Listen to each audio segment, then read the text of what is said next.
Bienvenidos a la jaula del noob. Prepárate, porque no podrás escapar.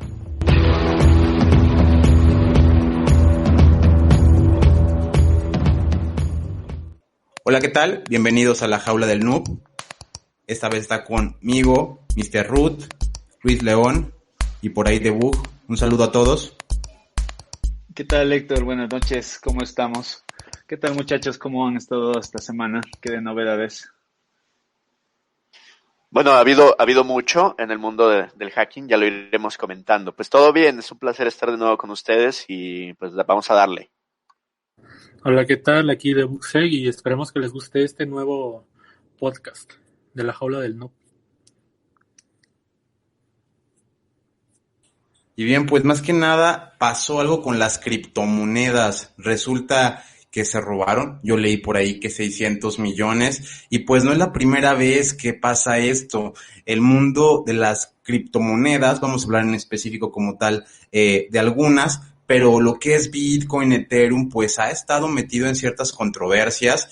Siempre las personas al día a día me preguntan como tal de, oye, ¿debo de invertir en Bitcoin? ¿Qué es esto de blockchain? Les digo, no es ni siquiera lo mismo Bitcoin que blockchain. Es decir, las personas se van mucho en la finta, pero esta vez pues ahora ya pasó algo más grave y ese es el problema, ¿no? De repente sí puede llegar a ser algo cercano. Por ahí nosotros tenemos un chat en Discord y resulta que hay personas que llegaron a comentar como, creo que ya a mí se me pasó o yo sí me pasé a afectar con esta situación y perdí una cantidad de dólares significativos. Platícanos un poquito de esto, Luis. Bueno, es que hay dos tipos de ataques, uno dirigido al usuario, por ejemplo, ataques de tipo phishing, que básicamente pues te reemplazan la wallet, la extensión del navegador específicamente con otra. Inclusive también en dispositivos móviles como es iOS o es Android, es posible hacer este tipo de ataques o copiar las direcciones, etcétera. Y hay los otros tipos de ataques que normalmente son los más vistosos y los más controversiales, que es el ataque que acaba de pasar en la red de Polygon, que básicamente, pues sí, fueron drenados 600 millones. Luego, después de la controversia, pues el hacker decidió regresar una buena parte del dinero y quedarse con un monto mucho menor a lo que había robado. Pero es muy importante hacer notar que este es el mayor hackeo de toda la historia del DeFi. La cantidad que se llevó es enormemente mayor a las que había habido anteriormente, porque habíamos visto pues hackeos de 50 millones, de 60 millones, que claro, no es poquito, pero 600 millones de dólares o medio billón de dólares es un crimen económico mayor. Por lo tanto, ha hecho mucha mella. Y esto sucede, se roba tantas cantidades porque explota smart contracts dentro de la red de Polygon que son cruciales para la función de cross-chain, de intercambio de cadenas.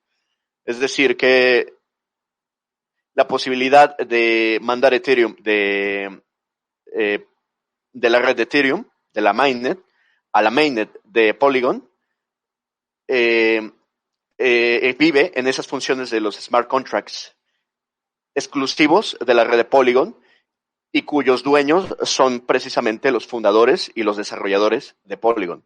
Entonces, por ahí se había estado especulando que había sido un trabajo interno después de, lo cual pues son especulaciones, ¿cierto? Lo que pasa es que pues explotó un problema en las firmas privadas de un contrato que se llama ETH Manager Contract y otro que se llama ETH Node Contract o algo así.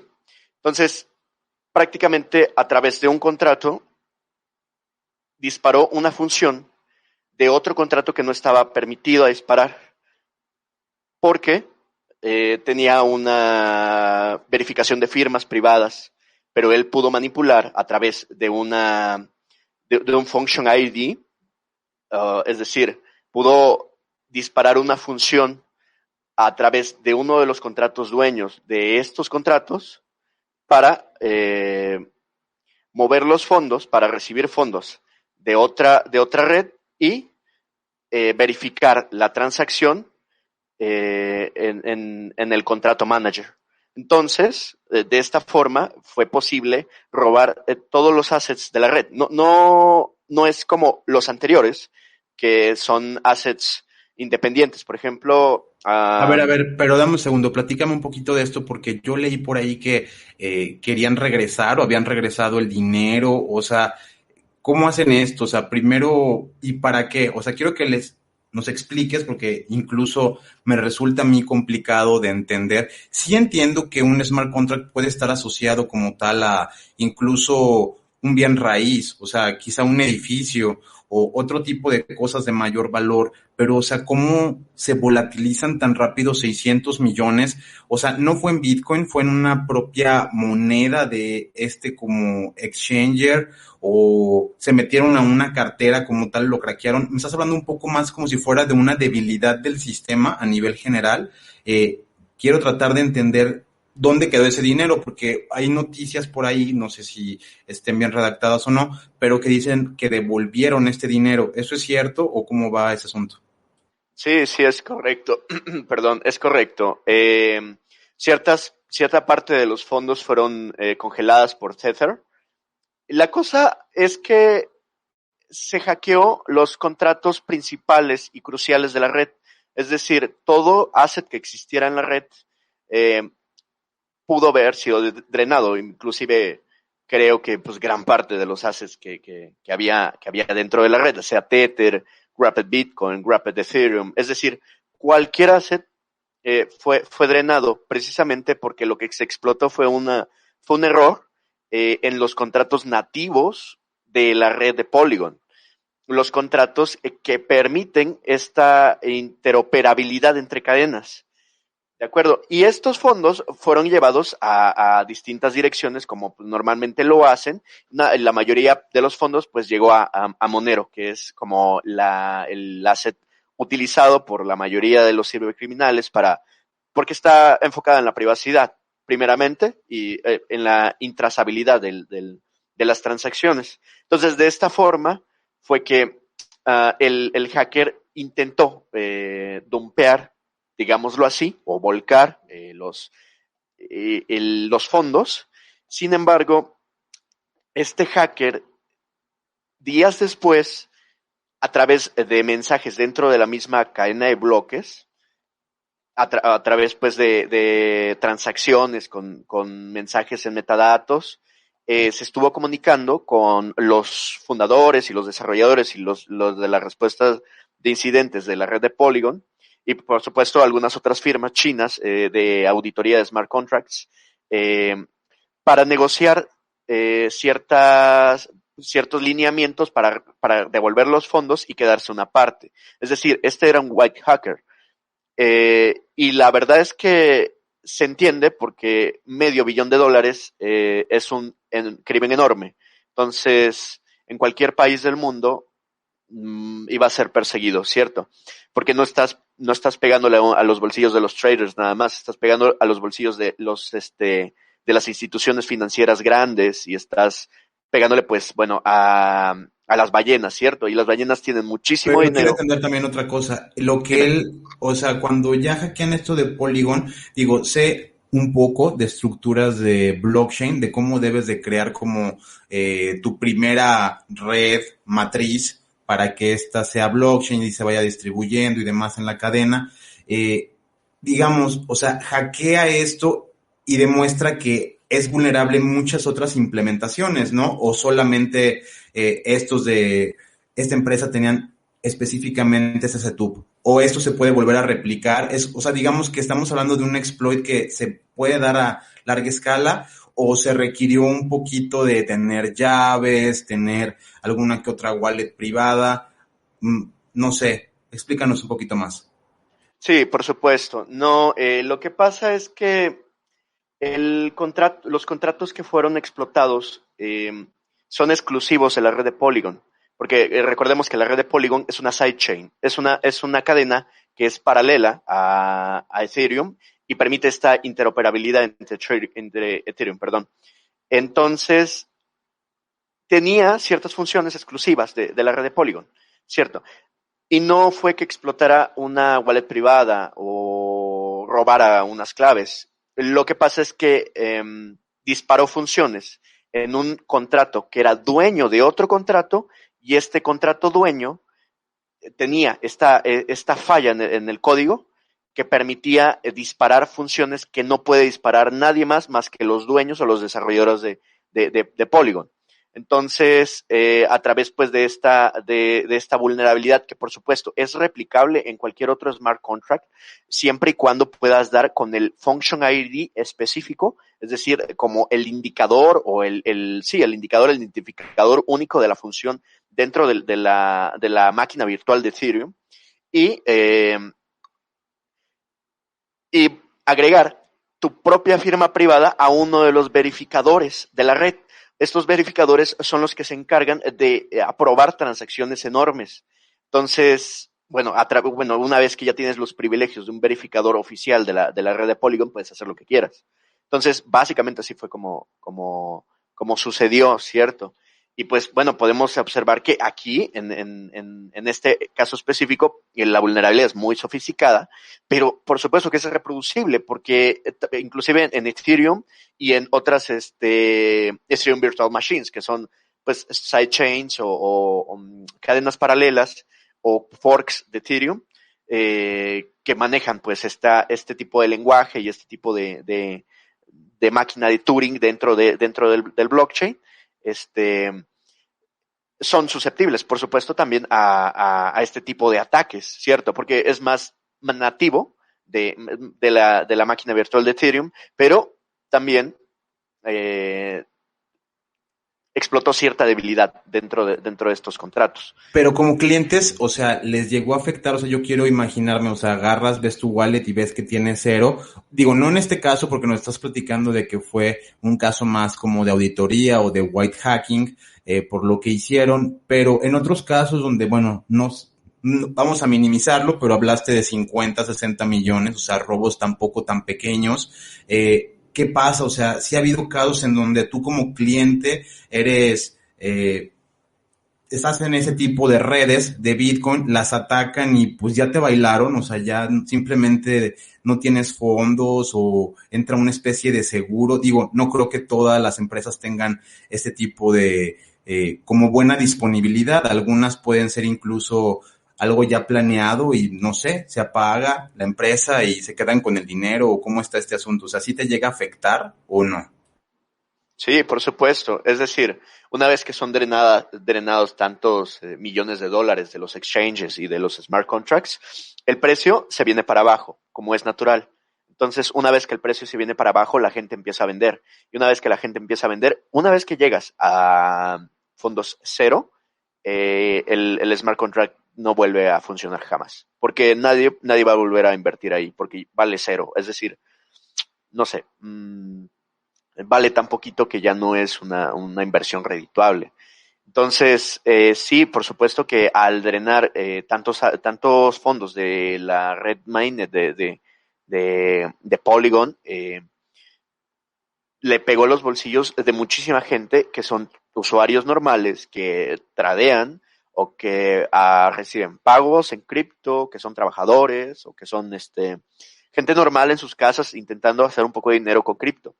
Y por supuesto, lo más importante es que le pegó a las instituciones, le pegó inclusive a otros proyectos de smart contracts, etcétera, etcétera. Así que sí, la respuesta final es que sí le afectó a todo mundo, y ese es el problema. Una vez que le afecta a todo mundo, es muy difícil evadir la persecución de la ley. Pues bien, ¿qué opinan mis demás compañeros al respecto? ¿Qué pensarían si de un día para otro te quitan tus criptomonedas? Porque digo, este tema ahorita está resonando y pues hay mucha gente nerviosa que yo creo que no específicamente les pasó esa situación, pero se están dando cuenta que sus wallets no están seguras, se están pasando a cambiar passwords. Digo, si te enteras que se están robando los bitcoins, es como decir se están saltando a las casas, pues le corres, ¿no? A cambiar las cerraduras y todo esto. Pues Sí, lo es que un vi en tema la bien. noticia es que Sigue nomás. el hacker dejó rastros como pues su dirección IP, correo electrónico y el mercado por donde realizó sus movimientos. Entonces, pues si la empresa contrata a un buen perito informático, es seguro que te tengan acorralado. Y así le pasó a este hacker que robó 600 millones aprovechando un exploit en el blockchain.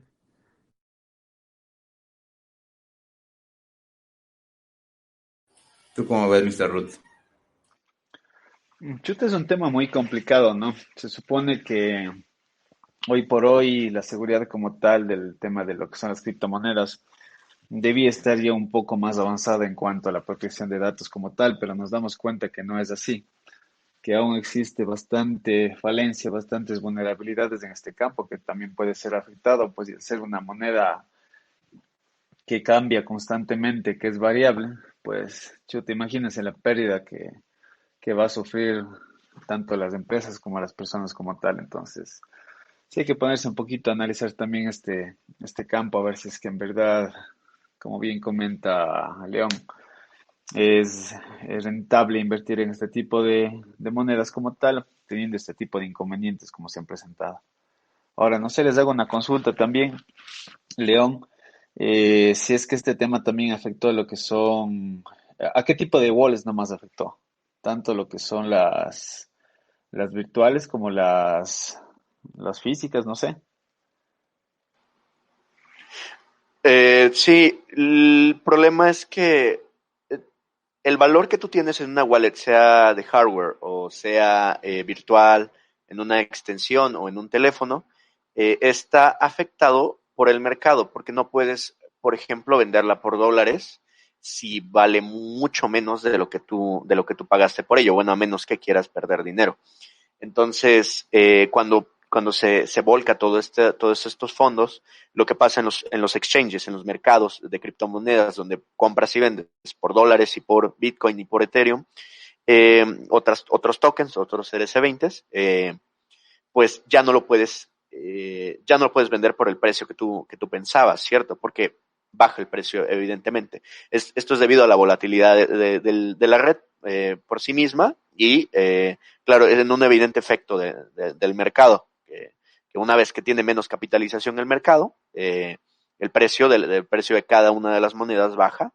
Y entonces, pues de esta forma es como te ves afectado. Claro, por supuesto, una vez que se devolvieron todos los fondos, o los fondos que se devolvieron por ahora, esto se solucionó porque volvió gran cantidad de los fondos a los exchanges, entonces la gente pudo seguir haciendo trading. Pero claro, o sea, esto es un efecto en cadena, porque la gente con todo el pánico y el miedo está vendiendo, entonces el precio pues se está viniendo un poquito para abajo. En un principio, por lo menos. Ahora no sé si esté en soporte o algo, la verdad no me he fijado en el precio, pero es el efecto normal de bola de nieve en el cripto, que todo el mundo se paniquea y empieza a fudear el proyecto. No, yo lo entiendo muy bien como la parte de las dApps y todo lo que se va a venir también después, que finalmente es código, o sea, te estás apoyando de la blockchain, pero pues son contratos como tú lo dices, muchos de estos se hacen en Solidity, entonces pues si el programador de Solidity no es bueno, por ahí estuve escuchando de algo, no sé si tú sepas algo más al respecto, pero ha llegado a comentar, de hecho yo siempre que recibo una transacción de Bitcoin, me espero a tener algunas confirmaciones, por lo menos 4 o 5 para decir como que ya pasó, pero cuando es una o dos confirmaciones, había un ataque en el cual mandaban una confirmación o algo, pero con algún como tipo spoofer, veo yo, como de peer-to-peer, y luego cancelaban esa transacción o algo hacían, entonces te aparecía y luego desaparecía ese dinero. No sé si tú supiste algo al respecto, pero creo que nos vamos a ver con muchos bugs. O sea, no es solamente esto, sino como son lenguajes de programación y contratos, o dime si me equivoco, están sujetos a problemas como quizá no tanto un buffer overflow, porque son lenguajes ya complejos que soportan muchas cosas, pero a lo mejor sí un race condition en donde inyectan una función por la otra o juegan un poco con los tiempos de confirmaciones y demás, y pues a lo mejor resulta que te iba a llegar el $1,000,000 y pues no te llegó, ¿no? Nada más era una estafa. Sí, de pronto ese tipo de ataque me suena más a como un Dust attack para doxearte la wallet y poder rastrear el origen del dueño. Y pues sí, por supuesto, en Ethereum pues las vulnerabilidades son más orientadas a ejecución de código remoto, a condiciones en carrera o a ataques de reentrancy, ese tipo de ataques, porque, bueno, vamos, o sea, el Ethereum Virtual Machine es un tipo de máquina de estado muy diferente al CPU de la computadora, entonces sí se dan otro tipo de vulnerables un poquito más esotéricas. Y quisiera como agregar un punto más antes de seguirnos con los temas. Creo que esto pasa porque hay una deficiencia en personal que hace auditorías en smart contracts. Y esto es muy serio porque hay muy poca gente experta en el tema de las vulnerabilidades de los smart contracts y demasiados smart contracts. Entonces hay una falta de personal especializado en la materia y pues yo hago la invitación a que pues intentemos producir más profesionales en la materia para que esto pues pueda ser solucionado. Ya vamos, o sea, este tipo de tecnologías son muy nuevas, la gente que escribe smart contracts son muy pocos, la mayoría angloparlantes y bueno, en contraparte los que auditan smart contracts son todavía mucho menos. Entonces, pues por supuesto que ese sería pues una buena medida a tomar en consideración. Y antes de que nos vayamos con la siguiente noticia, ¿algún tip que quieras dar a las personas para que cuiden sus criptos? Sí, definitivamente creo que el mejor tip que puedo dar es uno, cuidar a qué direcciones trasladamos. Segundo, leer las auditorías, por lo menos el resumen ejecutivo de las auditorías de los smart contracts para saber qué tipo de riesgo puede haber dentro del smart contract antes de hacer un tipo de transacción en una DApp o aplicación descentralizada. Y tercero, hay que confiar en los proyectos que ya tienen mucho tiempo, como Ethereum o Bitcoin, o inclusive, bueno, podría decirlo que Solana, porque no ha tenido ataques recientemente. Y bien, León, vámonos con la siguiente noticia. perdón No, Héctor, te corto un sí, te momentito. espero, claro que sí. Sí, León, te decía que sería una buena idea que lo manejes también este tema de la parte de criptomonedas como tal en un pequeño cursito. No sé si Héctor nos apoya con este tema porque, bueno, lo que se trata de hoy como tal, pues sí, es muy relevante, ¿no? Para la actualidad de lo que se está tratando, pero bueno, si hay gente también que les interesaría conocer un poquito en cuanto a la parte básica del manejo, desde dónde se parte, como para poder hacer uso de las criptomonedas que hoy en día están siendo muy empleadas, ¿no? Bueno, es una idea que te propongo, te la dejo ahí a consideración. Sí, sí, por supuesto que está entre los planes, otorgar pues estos conocimientos para que la gente, pues primero lo haga de una forma segura y segundo, confíe un poquito más en la tecnología, ya que pues tiene sus ventajas, ¿cierto? O sea, tiene cosas que sirven para la aplicación en el mundo real y pues nada, o sea, no hay que temerle tanto a los hackeos, que es afecta más a los traders y bueno, a las empresas que pues al usuario final, que normalmente pues pasa cuando estás tradeando con proyectos que son muy nuevos o haciendo yield farming y contratos que no están bien auditados, pero no, o sea, hacer trading, por ejemplo, en Bitcoin es muy seguro. Sí, yo espero que por aquí Luis nos siga ayudando con toda la parte de las cripto. Realmente sabe demasiado de esto y yo ya considero que ser experto en todo es imposible, entonces sí, tener una especialización es muy importante y hay mucho tema, o sea, no solamente esto como que es una noticia, sino como lo menciona Mr. Root, sería importante tener como ya tips para protegerte al día a día, seguridad de criptos. Creo que todo ese tipo de cursos y conocimientos pues van a ser muy requeridos, ya que las personas pues necesitan cuidar sus assets, ya que mucha gente ya invirtió en esto, o sea, es como vamos a llamarle, ya ni siquiera lo ven como criptodivisas, sino mis ahorritos o mi guardadito que tengo en otra moneda digital. Entonces, pues sí, es como si te quitaran ahora sí que el dinero debajo del colchón y pues no es buena onda. Y las dos noticias que vienen van a dejar mucho tema para seguir compartiendo. Y van ligadas, las quiero pegar un poco porque parten de lo mismo, que es la dark web o la deep web en este punto. Tiene que ver con que Lockbit es un nuevo grupo de ransomware as a service, es decir, rentarlo como si fuera un servicio, y pues está creciendo. Ahora ya le pusieron Lockbit 2.0. ¿Qué quiero dar a entender con esto? El software del ransomware parece no estar parando, pese que hay mucha persecución de estas bandas. Algunas las han intentado desmantelar, a otras incluso las han arrestado. Pero es muy difícil los procesos de extradición. Pongo el ejemplo de Estados Unidos, que el Departamento de Justicia está teniendo acciones contra los grupos de APT de China, pero resulta un verdadero problema poder llegar a un acuerdo de como que mándamelos para castigarlos y demás. Y no solamente esto, sino que ya se está viendo que hay otra banda en el juego que tiene que ver con Ransomware as a Service y pues que vienen recargados, ¿no? Ya vienen hasta con la versión 2. ¿A qué creen que se deba que estos grupos pues pueden hacer esto? O sea, sí, vamos a llamarle que está Tor, el anonimato en juego y demás, pero ¿no será jugarle un poquito al vivo con tanta persecución? Sí, por supuesto. Creo que estos grupos de fabricadores de malware son gente muy especializada y es un poquito complicado seguirles la pista, ¿cierto?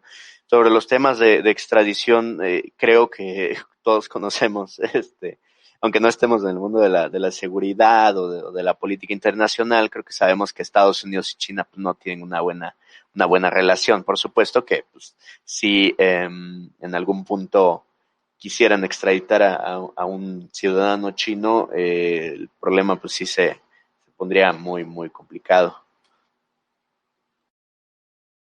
Y la segunda nota tiene que ver con que Alphabay, para los que no lo saben, es un sitio que era muy común en la Deep Web y pues pareció por un tiempo que esto había desaparecido o como que les dio miedo porque ya iba el FBI por ellos, pero pues resulta que no, la gente también después de rato regresa al sitio y ahora no solo esto, sino que están poniendo como ciertos lineamientos y algunas reglas muy específicas para garantizar como esta continuidad. Hubo un movimiento en el que las direcciones .onion de todo lo que es la Deep Web, vamos a llamarla así como todo, la profundidad cambió un poquito a la versión .3 y la versión 2 dejó de funcionar. Es como si fuera un proceso de migración, pero muy diferente a lo que pasa en la Internet superficial, que básicamente cuando cambiamos de IP versión 4 a IP versión 6, pues no perdimos esa conectividad. Al contrario, o sea, no hay ningún problema para interoperar, pero en la Deep Web no pasó algo así, entonces se apagó todo, pero ahora resulta que pues están regresando. ¿Qué políticas tienen como tal? El no hacer doxing. Doxing consiste en hacer OSINT contra una persona para revelar sus datos, su información. Es decir, estos tipos de grupos no quiere que haya personas haciéndola de investigador o intentando ahí exponer datos de los NICs con los cuales negocian estas personas. Ya no van a permitir como tal que se puedan ofrecer servicios de hitmans o de asesinos a sueldos, ni nada que tenga que ver con la pornografía, así como lineamientos también más sólidos. Supongo que hay mucha persecución de eso y ya no quieren que le cierren el sitio. Tampoco se va a poder hablar de armas ni municiones.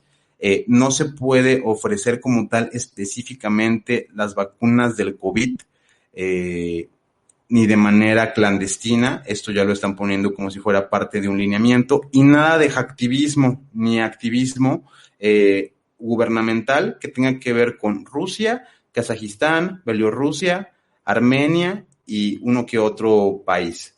Entonces, pues está como bien extraño, porque el FBI básicamente decía que ya lo había cerrado. O sea, ¿qué pasa contra este tipo de situación o contraste en donde tú vas a tu foro o consultas una página y resulta que dice cancelada por el FBI? Entonces, estos individuos se ponen tristes y dicen, ya no pude entrar a la página, pero pues 3 horitos después, otra vez ya está la página funcionando, ya tiene mejores políticas. O sea, pues están viendo la cara al FBI, ¿o de qué se tratará esto?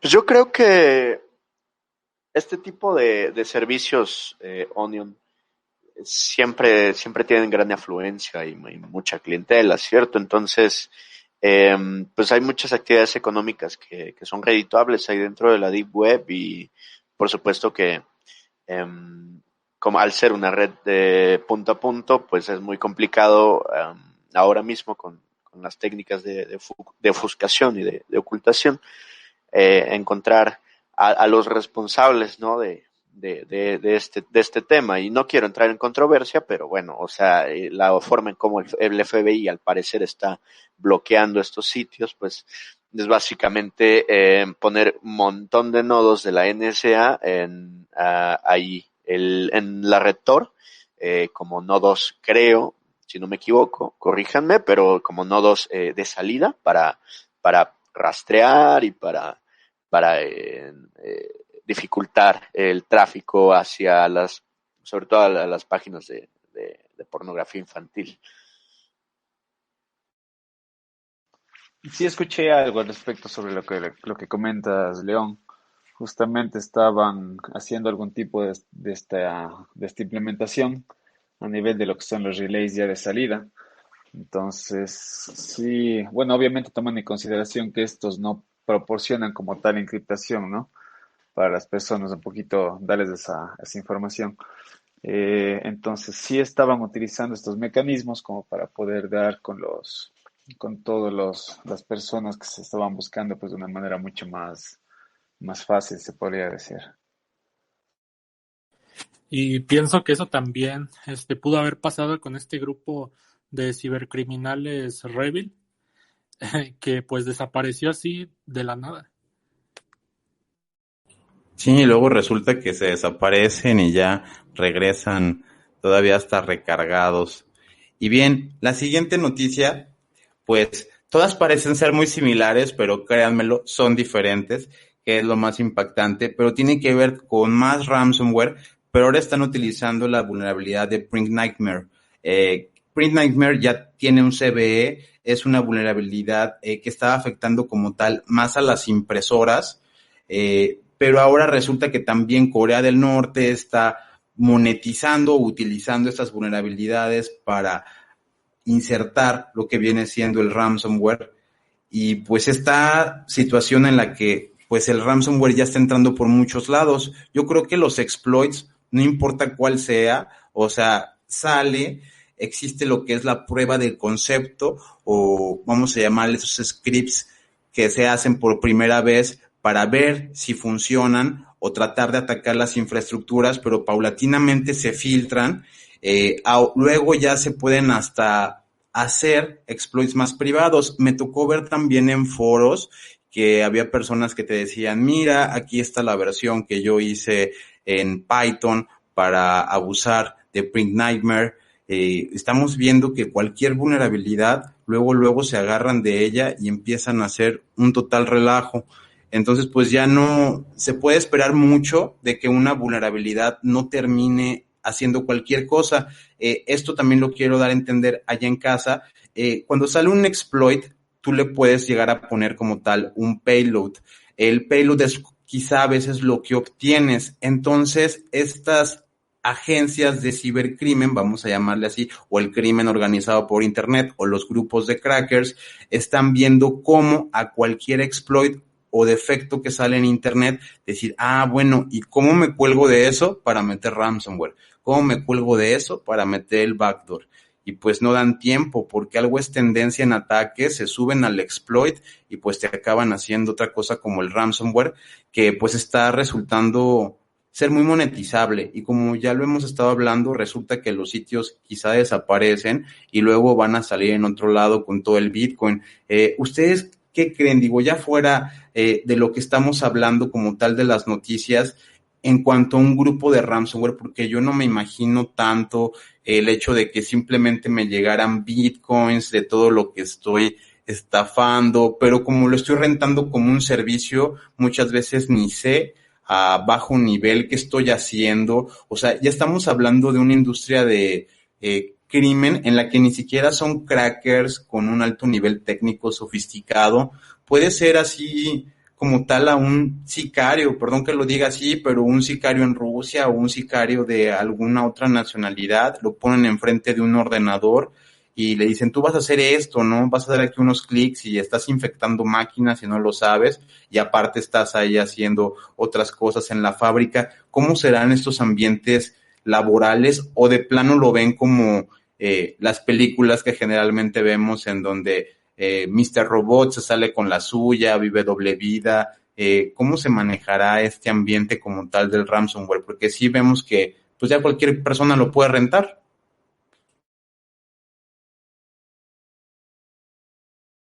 No, pues sí, es fatal, ¿cierto? O sea, el tema del ransomware as a service es, bueno, ahora cualquiera con dinero puede lanzar este tipo de ataques a equipos random o aleatorios, ¿cierto?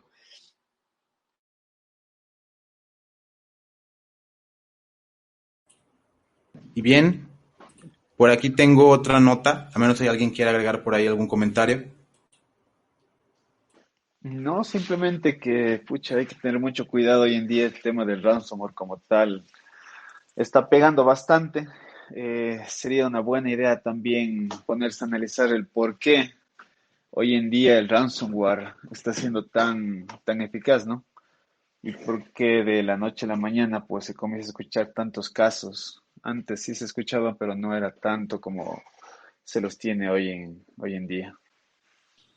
Pues hablando de esta vulnerabilidad de Print Nightmare, pues esta vulnerabilidad es crítica, pues ya que el atacante ejecuta código malicioso de manera remota y afecta a sistemas de Windows 10 de Windows 7, perdón, hasta Windows 10, y pues ya incluso en GitHub ya se encuentra un tutorial de cómo explotar esta vulnerabilidad. Y luego resultan ser vulnerabilidades que ni siquiera son tan difíciles. Me recuerda mucho a la de Bluekeep, la de Eternal Blue, la de Heartbleed. De repente se vuelven muy populares porque pues solventan el internet. Sería como encontrarle una vulnerabilidad al servidor web Apache, que soporta el 80% de internet. Se vuelve muy masivo. Esto que menciona Debug, pues sí es grave. Entonces, pues ahora sí que si tienen Windows, ya cada martes sale Microsoft a liberar parches para que esto no esté sucediendo, pero como lo vemos, rápidamente crean muchos exploits y empiezan a atacar. Y bien, la siguiente noticia tiene que ver con que se robaron 182 gigas de lo que viene siendo información de Estados Unidos y Canadá. Esto lo hicieron desde un Amazon SW, bueno, de los S3 buckets. Es básicamente un proveedor de hosting para almacenamiento en la nube, descentralizado, en donde tú puedes llegar a tener ahí grandes cantidades de datos. Para los que quieran un poco familiarizarse más con esto, se utiliza para muchas cosas. En México se utilizó de igual manera para almacenar los datos del INE y les pasó exactamente lo mismo. Pero bien, ¿qué contenía como tal ese tipo de información? Luego ya arrojaron un sample y resulta que pues trae fechas, trae información bastante sensible de todo lo que viene siendo Canadá y Estados Unidos. Y pues, ¿qué pasó? Pues nada, o sea, simplemente se robaron la cubeta, como quien dice. Hasta hay muchos sitios en donde lo representan como una cubeta rota, con los ojitos tristes, pero pues así pasa, ¿no? O sea, la gente está subiendo las cosas también a la nube. Creo yo que hay muy poca conciencia. Lo he estado viviendo porque he estado estudiando un poquito más de bases de datos últimamente. Y sí, o sea, simplemente el hecho de crearte una buena base de datos, asegurarla y demás, o un buen sistema para la administración de los datos y que no con cualquier inyección chafa o digamos que con el más mínimo intento de quererte vulnerar, pues se vayan a jalar toda la base de datos y se la vayan a llevar a otro lado. O sea, esto de que se roban información pues está pasando bastante, no solamente pasa como tal en un leak a una empresa, sino pues en los mismos contenedores, ¿no? ¿Cuántas veces no estamos cuidando todo lo que dejamos arriba, Docker? Todos nos estamos trepando a la nube, pero quizá no de la mejor manera. Creo Yo les hago que, una consulta aquí con respecto a este tema. ¿Ustedes cuánto tiempo piensan que un equipo que se encarga o se dedica un poco al tema de la estafa se le pone en práctica el análisis o la recuperación de información para un determinado objetivo? ¿Cuánto tiempo creen ustedes que se hace un preanálisis antes de hacer el ataque como tal? bueno, yo quisiera antes añadir un comentario y luego intentar darle seguimiento a tu pregunta, mi Mr. Root. Creo, y bueno, si no me equivoco, que el tema de los S3 pasa porque todas las empresas están intentando llevar sus datos a un data lake y, bueno, los data lakes son como repositorios de información sin procesar para arquitecturas de analítica y empresas, organizaciones data driven. Y acerca de este preanálisis, yo, bueno, opino que es muy probable que unos 5 días podría ser, no sé qué digan los demás. Es dependiendo. Cuando quizás sea un ataque casero, o sea, yo cuando he hecho algunas tipo de pruebas, las diseñas y sí, como tú lo mencionas, pues rápido las despliegas. Aunque sí siento que para quizá cuestiones que tienen que ver con el ransomware dejan mucho tiempo señuelos. O sea, te meten una especie de backdoor muy pequeño en la red o en alguna máquina que parece estar desprotegida, un poco aislada, pero que sí tenga acceso al site en cierta medida y están haciendo como una especie de sniffing todo el tiempo. Estas capturas que pueden estar haciendo con T-Shark o con TCP-Dump, o sea, ni siquiera una herramienta que sea muy ruidosa, las mandan paulatinamente para estar analizando cuáles IPs están interactuando como tal, en qué puertos, y ya cuando te llega el ransomware, por eso sabe dónde atacar, porque no es ahora sí que muy tangible todavía que el ransomware se acompañe de técnicas de machine learning o vaya con ese tipo de inteligencia artificial embebida. Más que nada te llega como una especie de spam, archivos adjuntos, ingeniería social o link malicioso, que te lleva algún exploit o alguna forma de ataque, pero sí habla un poquito de que te estudian porque pues a veces la gente no tendría que ser tan tonta como para caer en el link, más sin embargo, pues nos vamos con todas las empresas y yo lo veo un poco así, tampoco estoy al 100% familiarizado, más al cabo conozco la forma de hacerlo. En la parte de la que hacen spam, o sea, no están esperando simplemente a una persona, buscan en LinkedIn a la empresa que vayan a perfilar, por ejemplo, y buscan 50 empleados. A los 50 empleados luego mediante web scraping intentan sacar toda esa lista y a esa lista le van a mandar todo ese tipo de sets de ataque. no les mandan, yo creo que solamente un mail, sino te han de mandar 2, 3 mails o mandarte uno cada 2 o 3 días. O sea, tampoco que sea tan consistente que sientas que se te atasca la bandeja y algo te está pasando, pero de una manera muy orgánica, paulatinamente cae uno de la empresa. Así es como les está pasando, y algo que creo que nos han ayudado mucho a las entrevistas que hemos hecho es que la mayoría coinciden mucho en que hay mucho trabajo insider que luego es muy difícil de detectar cuando alguien no levantó el firewall, metió una USB, se hizo de la vista gorda, le dio clic por negligencia propia o algo, pero pues eso todavía ayuda un poquito más al ransomware. Pero vámonos con más comentarios al respecto, no solamente del ransomware. Creo que pues estos temas que hemos hablado, a mí en específico me llama más la atención lo que viene siendo pues con las criptomonedas, lo que viene siendo con el robo de información. O sea, ya dónde dejas las cosas, o sea, ¿qué va a pasar con estas empresas? ¿Cuándo van a tener como esa, vamos a llamarle, yo como ciudadano me piden cierta credibilidad y reputación y demás, y si hackean a Facebook, solamente Facebook me muestra una ventanita que dice, perdón, nos vamos a portar mejor después de que ya llamaron a declarar a Mark Zuckerberg, ya no vamos a espiarte, pero pues como que queda un mal sabor de boca de, no hay una verdadera responsabilidad de nos vamos a volver inhackeables. ¿Ustedes creen que siempre sea así? O sea, ya vimos caer a todas las empresas, incluso a las de código fuente y a las empresas de gaming y todo esto. ¿Así va a ser? O sea, ya nada va a estar seguro. Nos va a tocar ver que hackean a Amazon, a Microsoft y que luego vuelve a dar la vuelta, ¿o cómo es esto?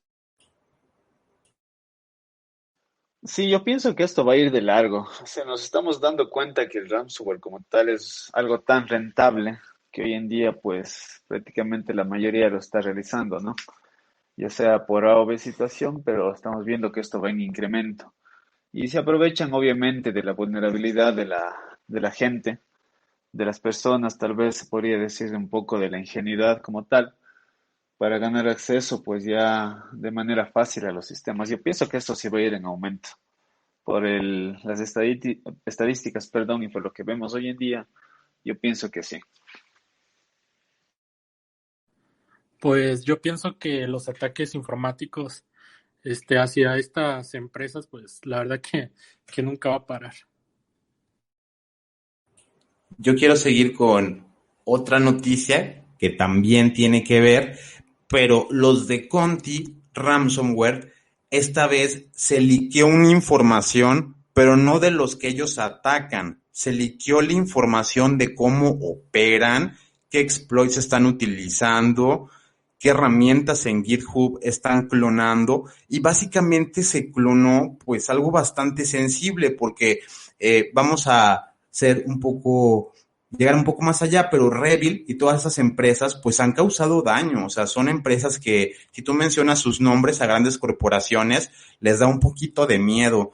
Y ahora este grupo que se llama Conti, vamos a llamarle así, no es que lo hayan hackeado, pero se liberó esa información de cómo lo hacen. Entonces ya cualquier persona va a poder montar su propio Conti en casa. Me llamó mucho la atención en específico que ahora ya no es tanto una situación de estar buscando ese zero day de Rusia o buscando un crypter muy sofisticado para encriptar estos payloads y demás. No, están como haciendo mucho refactoring de código, agarran todo el armamento de GitHub, utilizan herramientas como Router Exploits, utilizan algunos crypters, algunas herramientas para NTLM y poder atacar todo lo que son los hashes en Windows, pero todas estas herramientas, digamos, las están clonando, haciendo integraciones y scripts más sofisticados, y pues ahora ya con las recetas y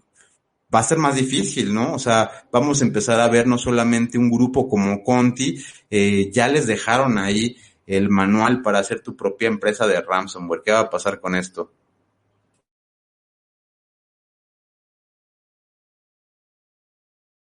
Sí, la distribución de la información cada vez es pues más explícita, más fácil de conseguir como tutoriales, guías y papeles técnicos acerca del malware. Y pues bueno, creo que eso es pues muy normal, se veía venir, ¿cierto?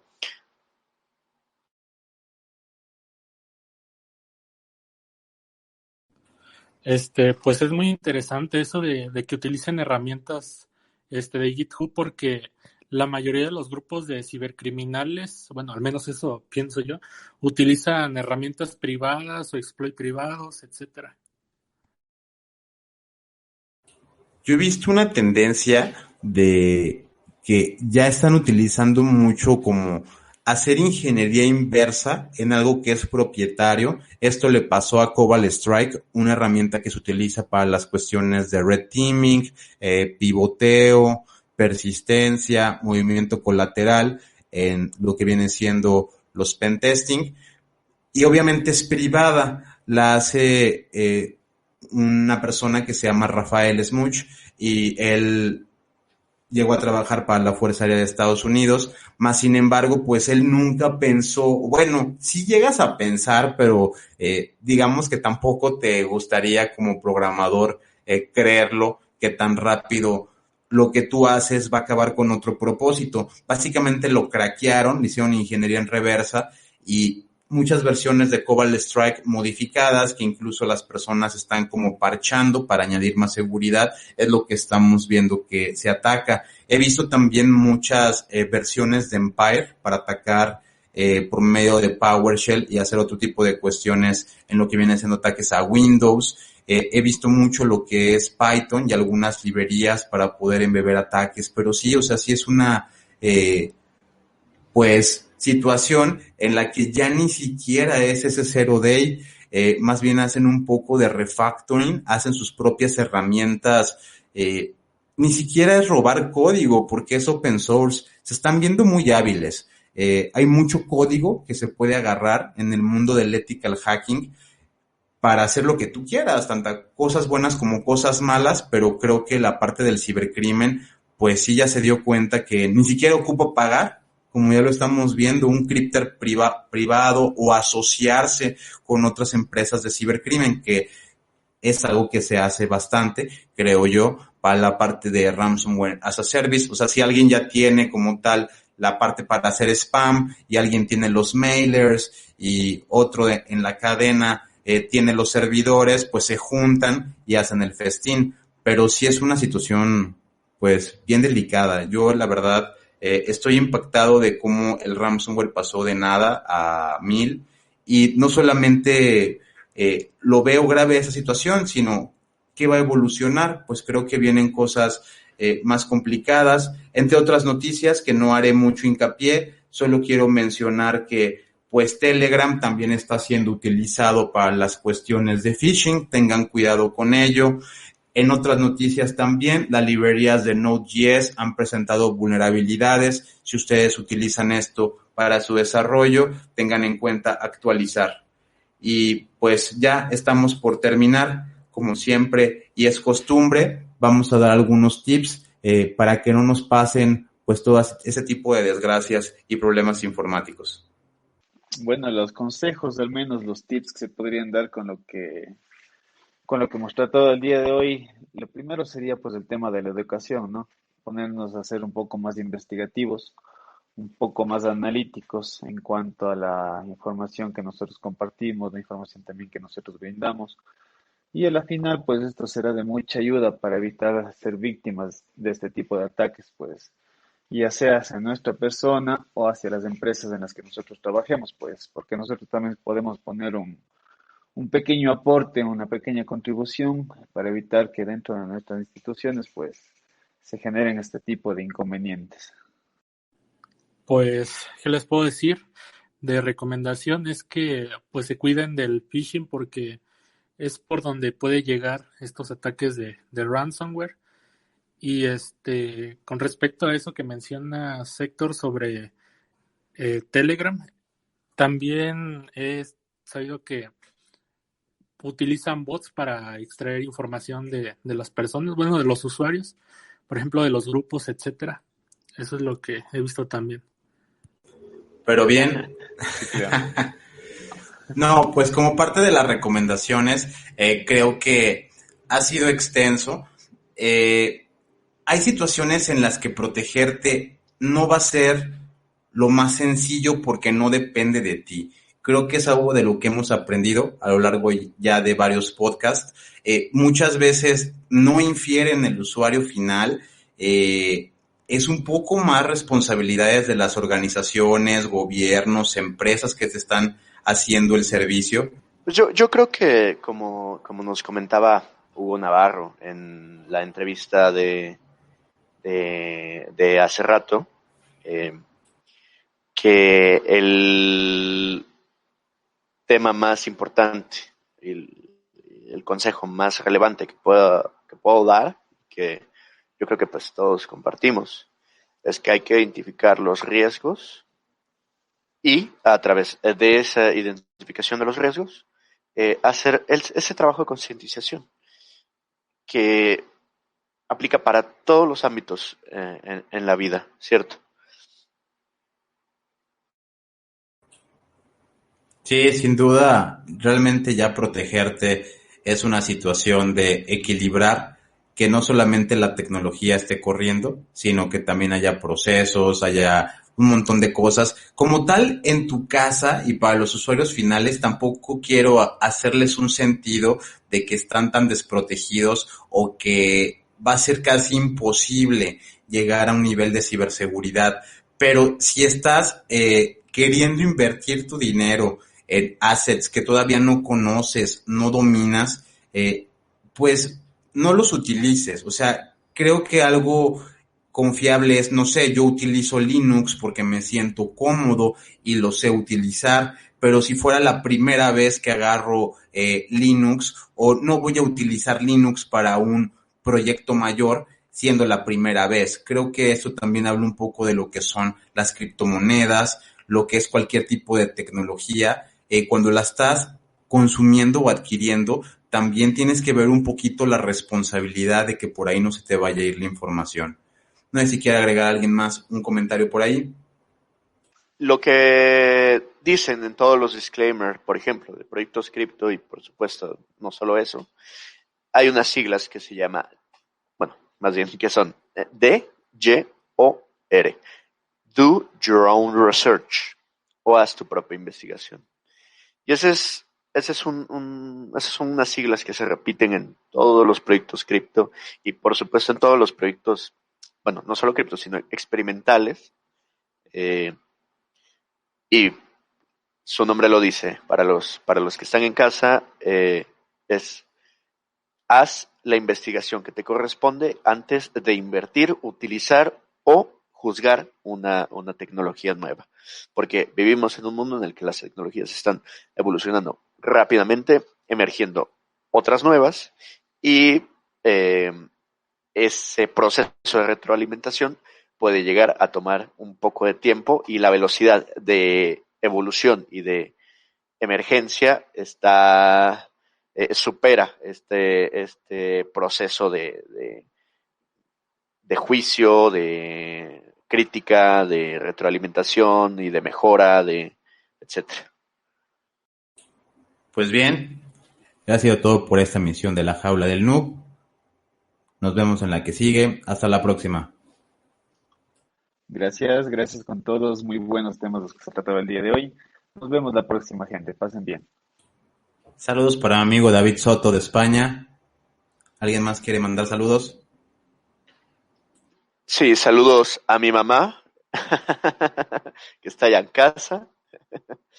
Y pues nada, muchísimas gracias por acompañarnos a todos y un abrazo. Muchísimas gracias por acompañarnos y hasta la próxima. Gracias por habernos acompañado. No te pierdas el próximo episodio. Recuerda darle like, suscribirte y compartir. Esto fue La Jaula del Noob.